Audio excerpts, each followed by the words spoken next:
The Reserve Bank's rate hike was as expected. The stunner was RBI's determination to chase down inflation. First, sample these two statements from the governor and his deputy governor. India's GDP growth is resilient. It is holding on and it is doing well in a world of slowing growth and possibilities of recession across several countries. The worst of inflation is over, but the moderation of inflation will be very grudging, very uneven. So we must shepherd inflation first firmly into the tolerance band and then to the target. Put the statements together. What are the two telling us? The RBI is using the cushion of decent growth to do some hard work on inflation, which it believes is not going down very soon. Bond yields shot up as the market priced in another hike in February. But is that the way to read the policy? Is this the best recipe for the economy itself? Was the rupee weakness an unstated reason for the hawkishness? And how will macros shape up in 2023? For all this, I'm joined by the best doctors of the economy. I have with me Mr. Dinesh Khara, the chairman of State Bank of India, Mridul Saggar, former member of the MPC and now professor at IIM Kozhikode, Samiran Chakraborty, chief economist, CITI, and B Prasanna, head global markets group at ICICI Bank, perhaps India's best bond market expert. Thank you, gentlemen, for joining me. Mr. Khara will be with us in a moment, but let me start with the man who has been there, done that, Mridul. How would you read this policy, Mridul? The big takeaway for you? So, Lata, I put it that this policy was priced with destiny, really. I mean, where policymaker views and markets views converged, the quantum of the rate hike was very much there. As you put it, what you called a stunner, yes, that was the only surprise to my mind, that the communication, which the markets were expecting it to be the softer in terms of stance, and I'm so happy that the RBI actually eschewed falling into that trap. Like the guidance that the rate hikes are at the end of its cycle would have been rather bad at this stage because there are three clear reasons which the RBI stated on it. One, the sticky core inflation. One, anchoring inflation expectations was important. And third was controlling the second round effect. I'll add a fourth reason to that the negative deposit rates in real terms are still negative. At the end of the October, the weighted average term deposit rate in real terms had a negative carry of 1.28% as per the RBI data, because 5.49% was the rate weighted for across, and 6.77% was the inflation, which means a negative carry of 1.28%. So it's true that inflation will soften and this negative real rates may roundabout get over in coming months, but it needs to be pushed a little bit forward. So clearly the rate cycle end, not calling a rate cycle end was a right policy decision, and I think markets would adjust to it. But obviously, it will sort of reach a stage where central banks' pivots will come during 2023 at various point of time, depending on the forward-looking data. Okay.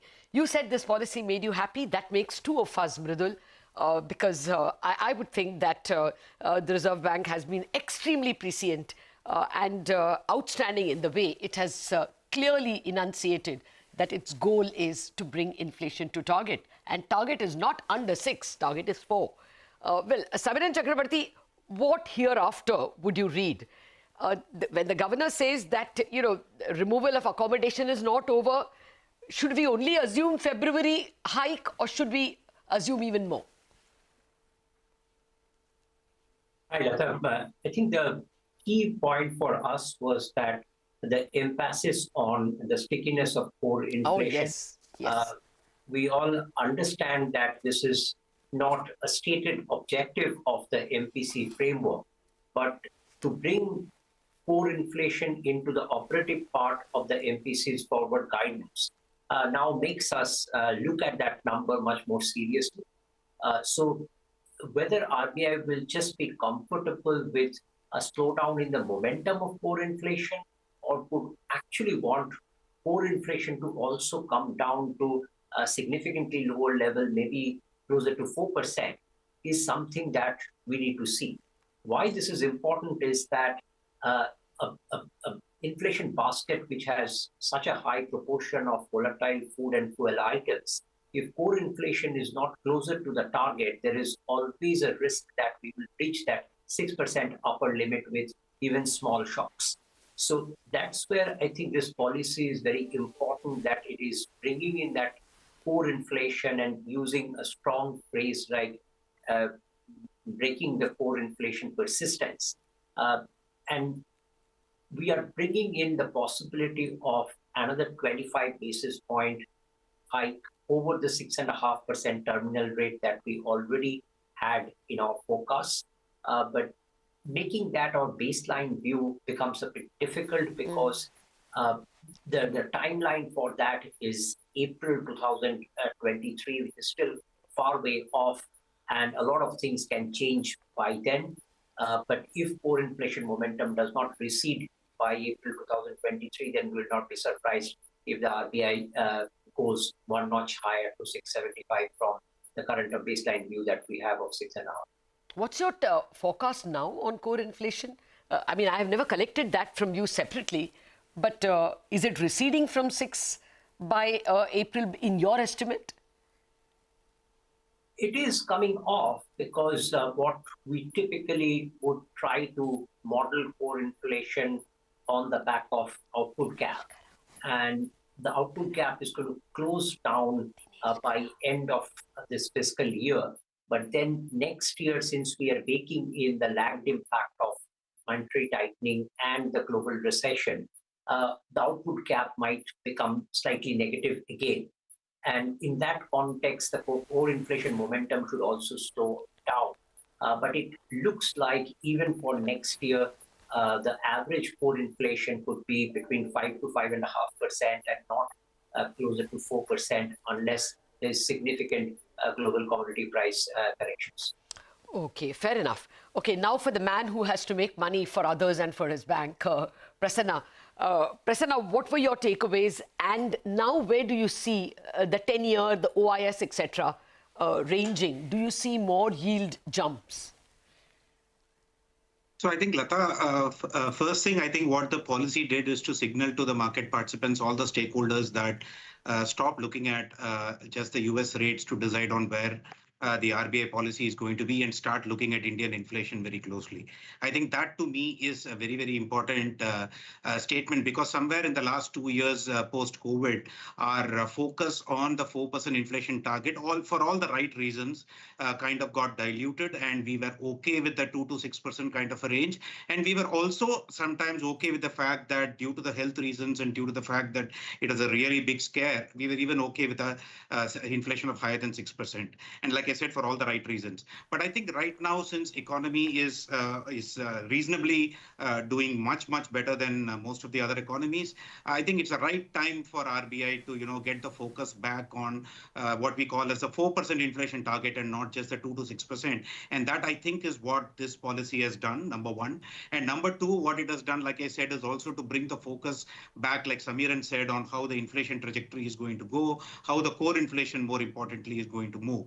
So from that perspective, I think a lot of expectations which were built in prior to the policy that the Fed is going to slow down, Fed's pivot has almost happened, so RBI's pivot will happen. So it's a dovish hike that we are going to expect. All those expectations have got belied. And I think now he's basically put us all on tenterhooks again to look at where going forward our inflation is and growth. That's basically where the growth inflation dynamic is.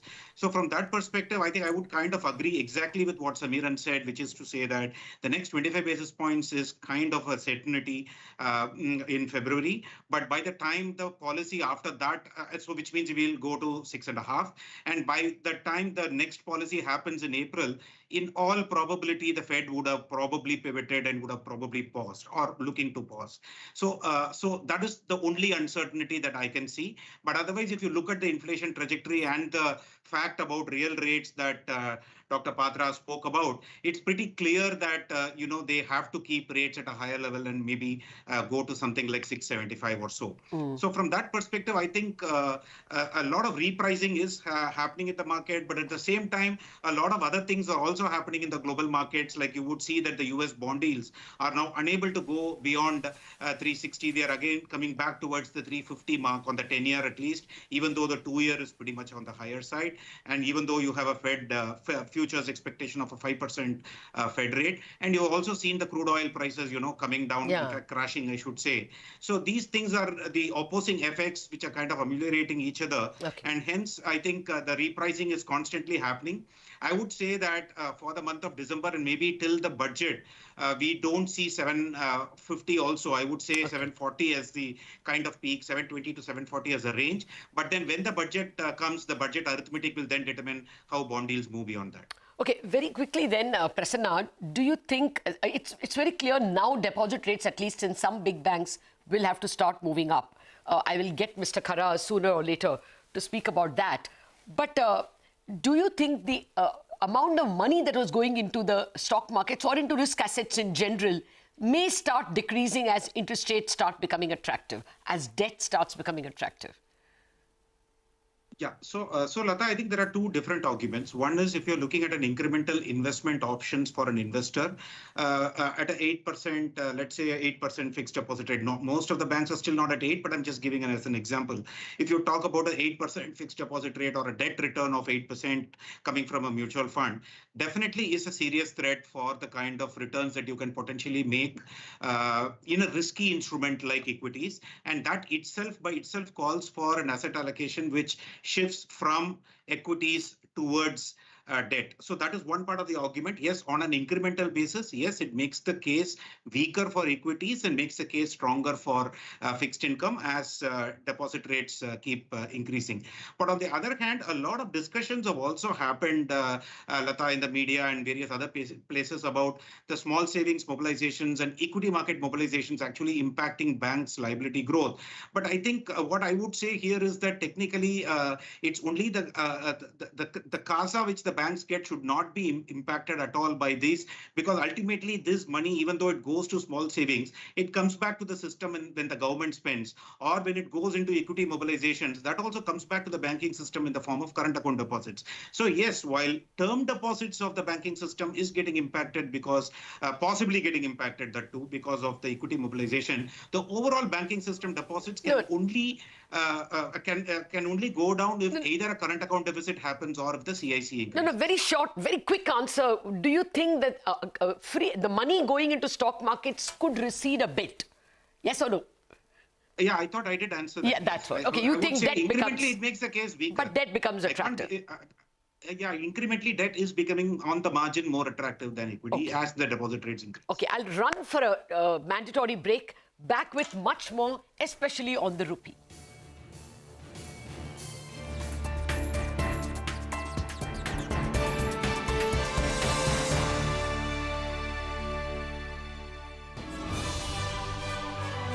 CNBC-TV